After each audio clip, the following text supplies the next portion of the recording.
Friends, आपका स्वागत है हम सफ़र यूट्यूब चैनल में। तो इस वीडियो में हम डिस्कस करेंगे इकोनॉमिक सर्वे के कुछ क्वेश्चन जो हमने ऑलरेडी हम सफ़र टेलीग्राम चैनल पे डिस्कस कर रखे हैं, क्योंकि एक दो क्वेश्चन बीच में गलत, उसमें ऑप्शन में आंसर गलत दे रखे थे, तो इसलिए थोड़ा सा आपकी क्लैरिटी के लिए वीडियो बना रहा हूँ। तो पहला जो प्रश्न था वो ये था कि सॉरी पहला प्रश्न ये था कि जीवन धारा को लेकर था कि जीवन धारा क्या है। तो ये जो जीवन धारा है, ये एक तरह का mobile health and wellness centre है, खासकर जो रिमोट और इनएक्सेसिबल एरियाज रहते हैं, अनडिजर्व्ड एरिया जैसे पांगी है, भरमौर है या फिर स्पीति है, इन एरियाज में एक तरह से हेल्थ सर्विसेज प्रोवाइड करने के लिए ये लॉन्च किया गया है गवर्नमेंट ऑफ हिमाचल प्रदेश द्वारा, क्योंकि ये मोबाइल है, एक तरह से एक जगह से दूसरी जगह से शिफ्ट किया जा सकता है। तो ये था इसका, 49% लोगों ने सही जवाब दिया इसका।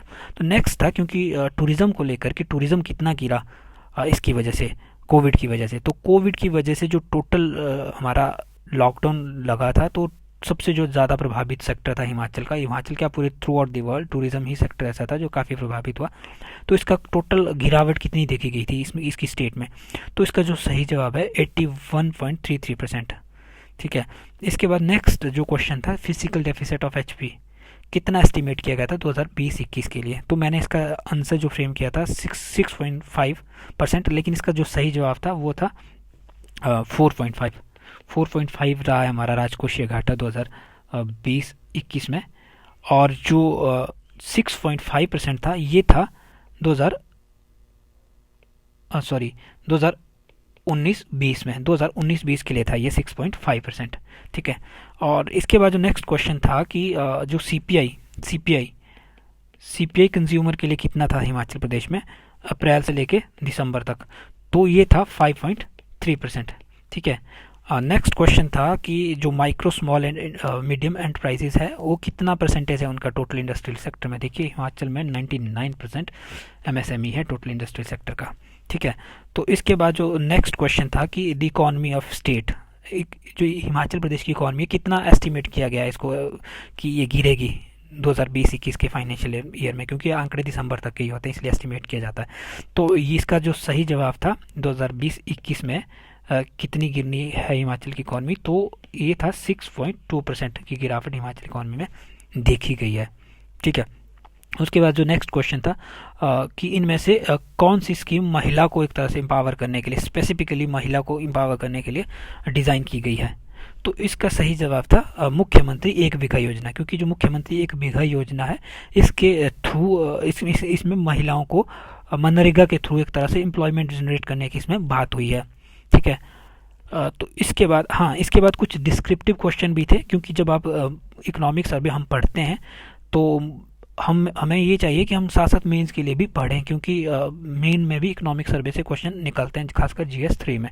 तो पहला प्रश्न तो ये था कि write down any 4 aspects which state government wants to address through power policy of the state power policy के थ्रू कौन से 4 एस्पेक्ट्स को स्टेट गवर्नमेंट एड्रेस करना चाहते हैं, वो लिखने 4 एस्पेक्ट्स इसके।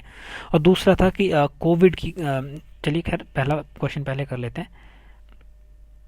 तो पहला क्वेश्चन था कि 4 एस्पेक्ट्स कौन से जो स्टेट गवर्नमेंट एड्रेस करना चाहती है, क्योंकि ये भी इकोनॉमिक सर्वे में दे के रखा। अगर इकोनॉमिक सर्वे में नहीं भी दे, अगर आप मतलब आपको नहीं भी पता या याद नहीं आ रहा, क्योंकि हमें पता है कि जो हमारी हाइड्रो इलेक्ट्रिक पावर्स है, एक तरह से हाइड्रो प्रोजेक्ट्स लगते हैं, उसमें सबसे बड़ी बात होती है कि वो एक तो एम्प्लॉयमेंट देता है स्टेट गवर्नमेंट को, और दूसरा रेवेन्यू देता है। तो हम पहला तो यही लिख सकते हैं कि एक तो एम्प्लॉयमेंट जनरेशन की बात हुई होगी, तो हम लिख सकते हैं एम्प्लॉयमेंट। ठीक है। एम्प्लॉयमेंट भी किसको, क्योंकि यहाँ प्रोजेक्ट लग रहे हैं तो ऑब्वियस है कि लोकल के लिए एम्प्लॉयमेंट जनरेट हो, ये इसकी बात हुई होगी। फिर दूसरा, क्योंकि क्योंकि इकोलॉजिकली हमारा स्टेट फ्रजाइल है, तो कहीं ना कहीं इकोलॉजिकल और इन्वायरमेंट जो कंसर्न्स रहते हैं उनको एड्रेस करने की बात हुई होगी। ठीक है। इकोलॉजिकल एंड एनवायरमेंट कंसर्न्स, इनको एड्रेस करने की बात हुई होगी। फिर उसके बाद जो नेक्स्ट हम लिख सकते हैं कि क्योंकि हमारे महंगी ना हो जाए बिजली, वो मतलब कंपेटिटिव भी रहे, आसानी से लोगों से अफोर्ड कर सके, तो अफोर्डेबिलिटी की बात हुई होगी। ठीक है। उसके बाद अफोर्डेबिलिटी की बात हुई होगी। तो ये 2-3 पॉइंट्स हम वैसे भी सोच सकते हैं लिख के, अगर हमें पता नहीं भी है।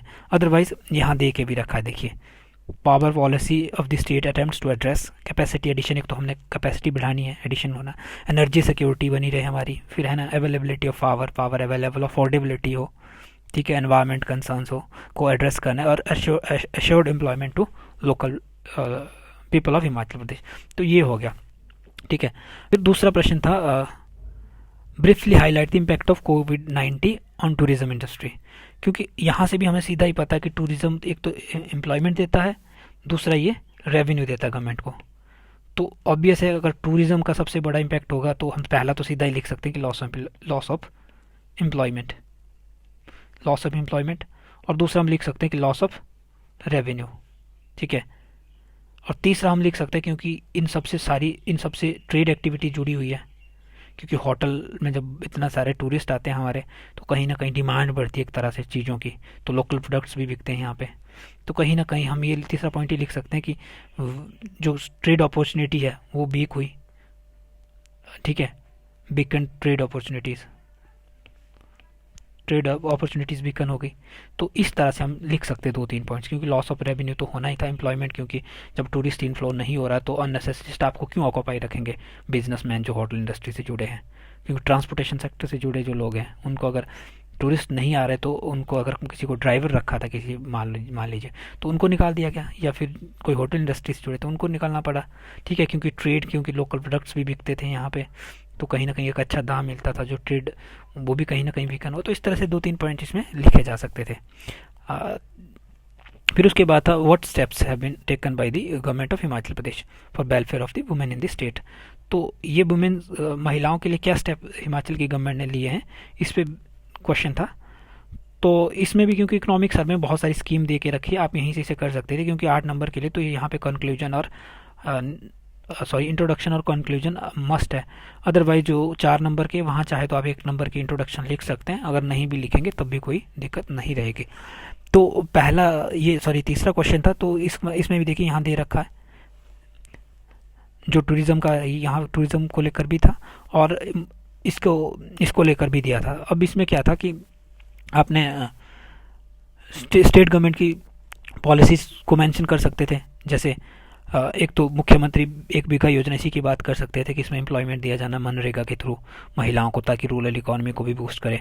फिर दूसरा हम गृहिणी सुविधा योजना की बात कर सकते हैं, एक तो महिलाओं का स्वास्थ्य अच्छा होगा इससे, और दूसरा इनको जो मेहनत करनी पड़ती है फ्यूल कलेक्ट करने के लिए वो नहीं करनी पड़ रही है, और इनको एक तो सब्सिडाइज रेट पे फ्री ऑफ कॉस्ट सिलेंडर दिया जा रहा है। फिर तीसरा मुख्यमंत्री स्वावलंबन योजना की बात कर सकते हैं, जिसमें इनको मतलब एक तरह से उद्यमी बनने के लिए 30% सब्सिडी दी जा रही 60 लाख तक के लोन के लिए, ठीक है। फिर नेक्स्ट हम विशेष महिला उत्थान की बात कर सकते हैं, जिसमें कोई फिजिकली या सेक्सुअली अब्यूज वुमेन है ना, तो उसको एक तरह से टेक्निकल और वोकेशनल ट्रेनिंग देनी है गवर्नमेंट ने। फिर सक्षम गुड़िया बोर्ड की हम बात कर सकते हैं इसमें, कि एक तरह से जो गवर्नमेंट की जो वुमेन की सेफ्टी एंड सिक्योरिटी, उस पर मेन फोकस है इसका, ताकि ऑनलाइन ये उसे पुलिस थाने भी ना जाना पड़े, क्योंकि फ़ोन से ही वो कंप्लेंट कर सके अपने इससे, जिसमें गर्ल चाइल्ड और एडोल्ट गर्ल एक तरह से इंक्लूडेड है, ठीक है। एक बूटा बेटी के नाम की बात कर सकते हैं, एक तरह से लोगों को सेंसिटाइज करना है, फीमेल डॉटर की इम्पोर्टेंस को लेकर, ठीक है। साथ में एक बूटा, एक प्लांट भी दिया जाएगा जो पेरेंट्स है बेटी के।